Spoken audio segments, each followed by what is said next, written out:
नमस्कार दोस्तों, एक काफी शानदार स्कॉलरशिप चलाई जा रही है जिस स्कॉलरशिप का नाम अजीम प्रेमजी स्कॉलरशिप 2025 होने वाला है। इस स्कॉलरशिप के तहत जो भी लड़कियां 12वीं पास कर चुकी है, आगे वो ग्रेजुएशन की पढ़ाई कर रही है या कोई डिप्लोमा कोर्स कर रही है, तो उनको हर साल, जैसे आप अगर मान लीजिए अभी ग्रेजुएशन में होंगे तो आपको हर साल 30,000 रुपये मिलेगा। अगर ग्रेजुएशन 4 साल का है तो 4 साल आपको इसका बेनिफिट मिलेगा। वही अगर आप ये कर रहे हैं डिप्लोमा तो 3 साल का है तो 3 साल आपको 33,000 रुपये जो है इसके लिए आपको दिए जाएंगे। तो इसके लिए आवेदन प्रक्रिया स्टार्ट हो चुका है। फेज 2 के लिए यानी राउंड 2 के लिए इसका नया आवेदन स्टार्ट हो चुका है। आपको बता दूं, इसका जो आवेदन करने का जो अंतिम तिथि है, यहाँ पर आप देखेंगे ना, आपको बताया भी गया है कि इसका आवेदन करने का अंतिम तिथि 31 जनवरी 2026 तक रखे गए हैं। इसके लिए कौन कौन लोग अप्लाई कर सकते हैं, किस राज्य के लोग अप्लाई कर सकते हैं, तो नीचे जब आप आएंगे ना तो यहाँ पर जिसमें आपको इतने सारे स्टेट है, वहाँ के अगर आप लड़कियां है तो आप इसके लिए आवेदन कर सकती है 12वीं पास है तो। जैसे यहाँ पर देखिए, अरुणाचल प्रदेश, असम, बिहार, छत्तीसगढ़, झारखंड, इसके अलावा तेलंगाना, मध्य प्रदेश, मणिपुर, मेघालय, मिजोरम, नागालैंड, ओडिशा, पांडुचेरी, राजस्थान, सिक्किम, इसके अलावा देखेंगे ना तेलंगाना है, त्रिपुरा है, उत्तर प्रदेश है और यहाँ पर देखिए उत्तराखंड है। तो इन राज्यों से अगर आप आते हैं तो इसके लिए आवेदन कर सकते हैं। आवेदन करने की प्रोसेस क्या होगी, तो सबसे पहला प्रोसेस है कि आपको एप्लीकेशन फॉर्म को सबमिट करना है।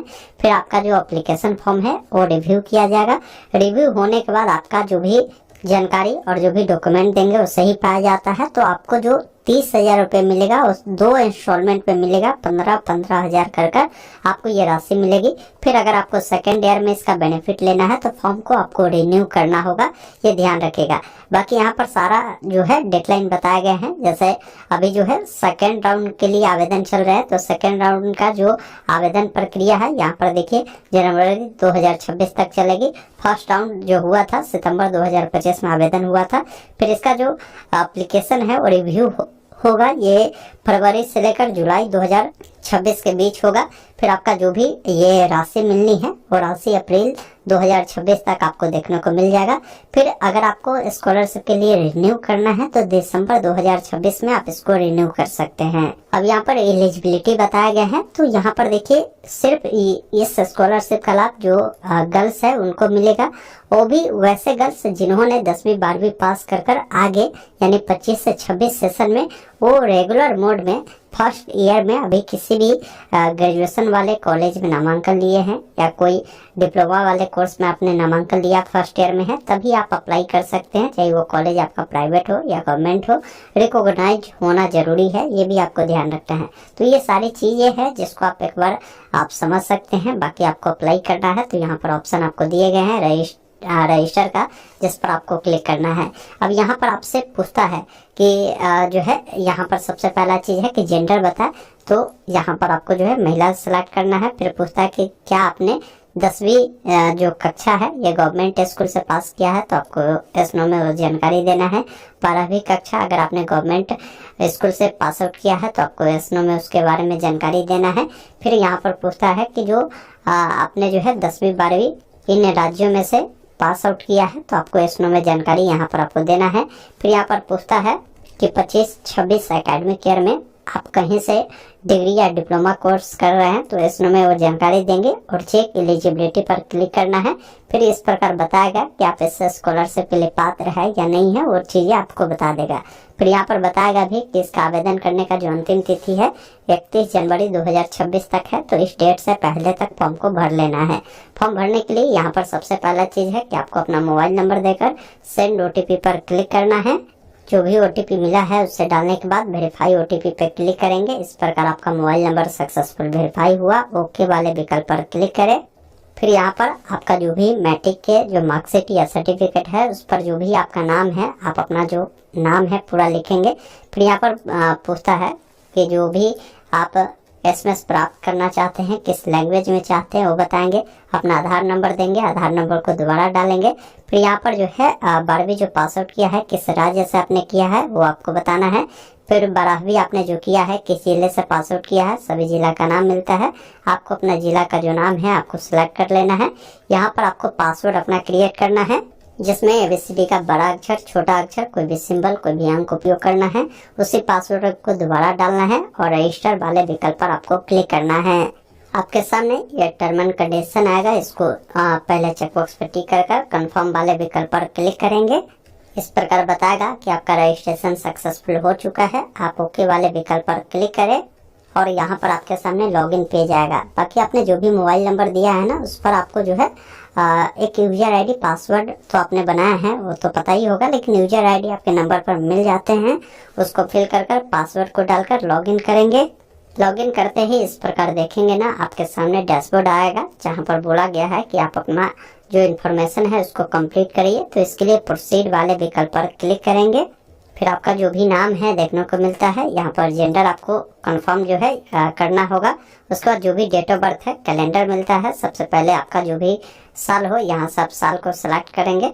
फिर जो भी आपका महीना हो, महीना को आपको चुनना है और जो भी डेट हो इस प्रकार आप चयन करेंगे। उसके बाद आपका मोबाइल नंबर देखने को मिलेगा। ईमेल आईडी आप देना चाहे तो दीजिए। जहाँ पर ये स्टार बना है ना, वो जानकारी देना ही देना है। जहाँ स्टार नहीं बना है वो जानकारी छोड़ सकते हैं। गार्जियन के नाम में आप अपने पिता या माता किनका नाम देना चाहते हैं वो नाम आपको सिलेक्ट करना है। फिर यहाँ पर आपसे जो कम्युनिकेशन एड्रेस है वो पूछता है, जिसमें आपका जो भी स्टेट है बताना है, जो भी डिस्ट्रिक्ट है बताना है और अपना प्रॉपर एड्रेस, जिसमें आप अपना village, post office, police station लिखेंगे। उसके अलावा जो भी आपका पिन कोड है वो देंगे। डिस्ट्रिक्ट सेलेक्ट कर इसको सेव करेंगे। फिर आपका जानकारी सेव होता है। आपके सामने एक ऑप्शन मिलता है क्रिएट न्यू एप्लीकेशन, जिस पर आपको क्लिक करना है। जिसमें सबसे पहला चीज है कि आपका जो भी फोटो है वो 30 से लेकर 500 KB के अंदर में आपको फोटो को अपलोड करना होगा। फिर यहाँ पर आपको सिग्नेचर अपलोड करना होगा। तो इसके लिए नीचे आकर यहाँ पर जो भी आपका फोटो है, फोटो को सेलेक्ट कर अपलोड करेंगे। सिग्नेचर को आपको अपलोड करना है। फिर सेव एंड नेक्स्ट पर क्लिक करना है। इस प्रकार ये जानकारी आपका सेव हुआ। अब आधार कार्ड को अपलोड करना है। तो जो भी आधार कार्ड है उसको 30 से लेकर 50 KB में आप यहाँ से सेलेक्ट कर अपलोड करेंगे। फिर सेव एंड नेक्स्ट पर क्लिक करेंगे। इस प्रकार ये भी आपका अपलोड हो गया। फिर जो भी आपका बैंक डिटेल है ना, वो उसका जानकारी देना है। जैसे आपका जो अकाउंट है वो किसके नाम से है, तो अकाउंट होल्डर का नाम लिखेंगे। बाकी यहाँ पर जो भी पेरेंट का नाम देना चाहे आप दे सकते हैं, नहीं तो छोड़ भी सकते हैं। आपका जो भी IFSC कोड है उसको फिल करना है। ऑटोमेटिक आपका बैंक का नाम साथ में ब्रांच का नाम आ जाएगा। फिर आपको अपना अकाउंट नंबर देना है। अकाउंट नंबर को दोबारा कंफर्म करना है और यहाँ पर पासबुक को अपलोड कर सेव एंड नेक्स्ट पर क्लिक करना है। उसके बाद आप अगले स्टेप में आते हैं, जहाँ पर 10th का जो भी आपका मार्कशीट है ना, उसको आपको अपलोड करना है। और यहाँ पर आपको बताना है कि जो आपका 10th का मार्कशीट है, जैसे आपने जो पढ़ाई किया होगा, जिस भी बोर्ड से किया होगा, उस स्टेट का नाम आप सेलेक्ट कर लेंगे और अपना मार्कशीट को अपलोड कर सेव एंड नेक्स्ट पर क्लिक करेंगे। फिर आपका 12th का जो मार्कशीट है ना, उसको आपको यहाँ पर अपलोड कर सेव एंड नेक्स्ट पर क्लिक करना है। और जिस भी राज्य से आपने 12वीं किया स्टेट को सेलेक्ट कर दीजिएगा। तो इस प्रकार आपका जो मार्कशीट है वो भी अपलोड हो गया। अब देखिए, आपने जो एडमिशन कराया है ना, तो एडमिशन का कुछ ना कुछ आपके पास प्रूफ होगा ही। या तो आपके पास मान लीजिए ये एडमिशन का रिसिप्ट है, उसको दे सकते हैं। बोनाफाइड सर्टिफिकेट है, उसको दे सकते हैं। नहीं तो यहाँ पर देखिए बोनाफाइड सर्टिफिकेट का टेम्पलेट है, इसको डाउनलोड कर इसको आप भरकर अपने स्कूल से भी आप जो है वेरीफाई करवा कर प्रिंसिपल से आप इसको भी अपलोड कर सकते हैं। तो आपके पास जो भी हो, या तो स्कूल कॉलेज का फ्री रिसिप्ट हो या बोनाफाइड हो, उसको सेलेक्ट कर आप यहाँ से अपलोड करेंगे। फिर यहाँ से आपको सेव एंड नेक्स्ट पर आपको क्लिक करना है। जैसे ही इस पर क्लिक करेंगे, आपके सामने अब देखेंगे ना 100% फॉर्म आपका कंप्लीट हुआ है। आपको कंसेंट देना है और नीचे स्क्रॉल कर आना है। यहाँ से एग्री एंड सबमिट वाले विकल्प पर क्लिक करेंगे। उसके बाद आपका जो भी फोटो है वो देखने को मिलेगा। आपको सिंपली नेक्स्ट वाले विकल्प पर आपको क्लिक कर देना है, या नीचे स्क्रॉल कर चेकबॉक्स पर टिक कर आपको नेक्स्ट पर क्लिक करना है। आपका सिग्नेचर आएगा, इस चेकबॉक्स पर टिक कर नेक्स्ट करना है। आपका जो भी ये मार्कशीट है ना, आधार कार्ड है, वो आएगा। फिर आपका बैंक का पासबुक आएगा। इस प्रकार अपने तमाम डॉक्यूमेंट को पहले वेरीफाई कर ले, फिर आपको लास्ट में सबमिट करना है। तो इस प्रकार आपका एप्लीकेशन सक्सेसफुल सबमिट हो गया। आप ओके वाले विकल्प पर क्लिक करें। उसके बाद यहीं पर डाउनलोड एक्नॉलेजमेंट का ऑप्शन मिलेगा, इस पर क्लिक कर इसको डाउनलोड कर लेंगे। अभी भी कुछ एडिट करना है तो एडिट का ऑप्शन है। अगर गलती से आपने फॉर्म को भर दिया है, बहुत सारी जानकारी गलत है, तो रिक्वेस्ट डिलीट कर दे, फिर दोबारा से फॉर्म को आप भर सकते हैं। बाकी फॉर्म को सबमिट कर देने के बाद आपको वेट करना है। ये वेरिफिकेशन में आपका फॉर्म चला गया है। अब जो भी इनके टीम है वो आपकी डिटेल को वेरीफाई करेगी। वेरीफाई प्रक्रिया कंप्लीट हो जाएगा तो फिर आपका जो भी राशि मिलना होगा, जो भी अकाउंट है उसमें आपको मिलेगा। ये ध्यान रखिएगा। बाकी इसमें कुछ करने की ज़रूरत नहीं होती है। सारा जो यहाँ पर देखिए गाइडलाइन दिया गया है, एक टाइम के अकॉर्डिंग सारा प्रोसेस आपका कंप्लीट होता जाएगा। तो आप इस वीडियो को अपने दोस्तों के साथ भी शेयर कर दीजिए, तमाम ग्रुप में शेयर कर दीजिए, ताकि जिनको भी ये स्कॉलरशिप का बेनिफिट लेना हो वो इसके लिए अप्लाई कर पाए। धन्यवाद। जय हिंद।